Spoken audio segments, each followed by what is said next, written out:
রুবেল হোসেনের ক্যামেরায় সাইফুদ্দিন রবিনের রিপোর্ট। আশুদ্ধ মন্টু মিয়ার ঘর ভেঙেছে তিস্তায়।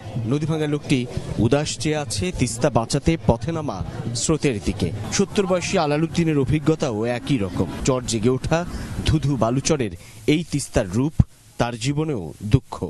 দেড় স্বাধীনতা ভোট দিয়েছিল, দেওয়ার হয় নদী 80 সাল থেকে ভাঙতে ভাঙতে আমার বাড়ির ওপর আসছে। আমার ক্ষতি বাড়িঘর সব ভাঙিয়েছি, বুঝছেন? ওইখান থেকে আসি এই বাড়ি গেছি, বাড়ি অল্পনে বাড়ি নিয়ে বাড়ি গেছি। এটা না তিস্তা তীরবর্তী 5 জেলার মানুষের জন্য 48 ঘন্টার এই লাগাতার কর্মসূচি প্রতিবাদ আর দাবি জানানোর। উজানের দেশ ভারত থেকে নেমে আসা পানি বর্ষায় প্লাবন আর নদী ভাঙনে যেমন কাঁদায়, তেমনি শুকনো মৌসুমে খরায় তপ্ত করে। তাই তো উত্তরের জনপদের সেই মানুষ স্লোগান তুলেছে, জাগো বাহে তিস্তা বাঁচাই।